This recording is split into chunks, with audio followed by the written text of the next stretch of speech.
Forman et Macula. Du danger, il se moque. Forman et Macula. C'est une équipe de choc. Forman, vous êtes enfin prêt pour l'infiltration totale. Elle durera un jour et une nuit, au cours desquels vous allez devoir gagner la confiance des groupuscules artistiques, en adoptant leur mode de vie décadent. Une tenue de camouflage vous a été transmise. Elle se compose d'un bas rouge de type Sarwell, officiellement acheté en Inde, d'une chemise écrue en lin certifiée bio et commerce équitable, de sandales en cuir véritable, mais synthétique, et d'un top bag Andy Warhol, acheté à l'exposition éponyme, que vous aurez trouvé du reste sur Fête. Camarades, bonne chance.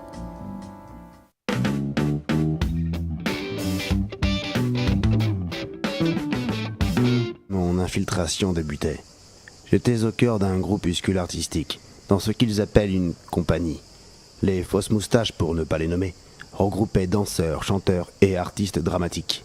Ils vivaient en communauté, à la manière des hippies. J'allais enfin pouvoir découvrir leurs secrets. Mais que veulent-ils ? L'ambiance joviale et bon enfant qui régnait cachait à n'en pas douter une terrible réalité. En effet, les conditions de vie pour le moins spartiates généraient de vives querelles. J'allais en être le témoin privilégié. Moi, puisqu'on est là, j'aimerais faire passer un message à toute la troupe. La personne qui laisse les pots de confiture à l'extérieur du frigo est priée de les ranger tous les matins. Voilà. Moi, je crois que je sais qui c'est. Ainsi que le lait. Je n'aime pas du tout manger mes céréales avec le lait chaud. On partage même les toilettes. On a appris à laisser les portes ouvertes. Oui, voilà. Il n'y a plus vraiment d'intimité, ça, c'est fini, on a fait une croix dessus. Voilà. Impensable. Les sujets féminins de ce groupuscule artistique vivent un véritable calvaire. Nous voyons plutôt avec ce sujet masculin. On s'habitue au rythme, tu vois, comme il y a presque de l'eau chaude tous les 3 jours. Après, voilà, on s'habitue, puis ça raffermit les tissus, en fait, l'eau froide. Donc c'est bien. Voilà, et puis on a tous la même odeur au final, comme on partage en plus la même paire de draps. Enfin voilà, c'est pas... Mais ça va. Non, non, grand Dieu, non, cela ne va pas. Je vois bien que ces saltimbanques sont sur le point de craquer, nerveusement et physiquement. Leur visage porte les stigmates de l'usure, les joues sont creuses, le regard hagard, les corps meurtris. Mais pourquoi ? À Avignon, on dort facile 2 heures par nuit. Hein. Ouais, là, c'est confort par rapport à d'autres compagnies qui dorment encore moins, qui tractent la nuit, etc. Nous, on arrive quand même à dormir 2 heures. On est content. Même si des fois, le metteur en scène débarque dans les chambres en pleine nuit en disant « Affichage !» Et là, on a 30 secondes pour mettre nos baskets, nos shorts, prendre les ficelles, les ciseaux et clac, elle est affichée, quoi. Voilà, un peu G.I. Joe, mais c'est pour le spectacle vivant. En fait, donc à ce moment-là, on a 30 secondes pour prendre du muesli avec du lait de soja, du pain avec de la farine d'épeautre et paf, et on y va, quoi. Mais bon, c'est pour l'art, donc c'est bien. Ce metteur en scène n'a pas de cœur. Mon Dieu. Moi qui les prenais pour des bros, je commence à douter. Je ressens même de la compassion pour eux. Mais comment font-ils pour tenir ? Les couples se forment. On peut en parler, bébé. Voilà, au début, on switchait, on changeait de chambre et finalement l'amour qui se développe avec nos partenaires finissent par créer des couples et on ne change plus de chambre. Voilà, on s'est trouvés.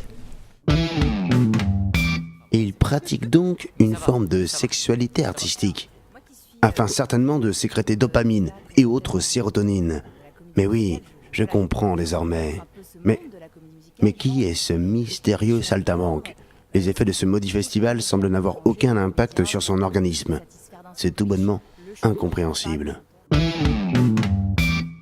Mais on a avec nous un mec qui était là à la création du festival Off, quoi. Le mec, il a connu Jean Vilar et tout.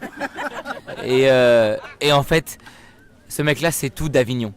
En fait. Et donc, il nous a fait faire un entraînement intense, mais il a une phrase hyper importante à propos du festival Off. Et qui nous martelait. Et c'était quoi cette phrase déjà ? En fait, c'est une phrase que me répétait sans cesse Jean Vilar. J'étais très jeune à l'époque. Et il me disait avec cette voix un peu, très théâtrale, qu'on lui connaissait. Alors Thierry, puisque c'est Thierry, moi, c'est... Alors Thierry, Tu reprends un pack à l'eau. Ah, c'est pas celle-là? Ah oui. Non, il en avait une deuxième. Parce que, bon, ça c'était aux terrasses en fait, mais il en avait une autre, il se penchait à la fenêtre, il regardait un peu Avignon. Et puis il me disait, ouais voilà, faut un peu d'ambiance comme ça sonore. Venez voir le misanthrope. Avignon est une jungle. Voilà, ce sont ses propres mots. Mon Dieu, je suis en présence d'un des pères fondateurs de la conspiration artistique. Je touche enfin au but. Mais pourtant je ne ressens aucune animosité envers lui. Je serais même comme attiré. Mais que m'arrive-t-il?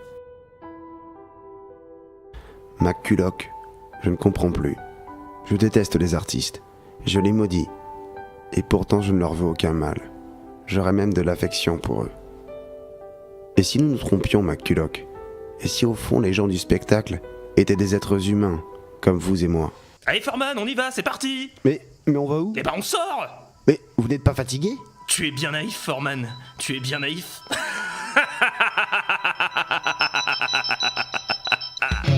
Retrouvez chaque jour les enquêtes de Foreman et McCulloch. À demain. Cela ne me dit rien qui vaille, McCulloch. Vai que vai, Foreman. Vai que vai.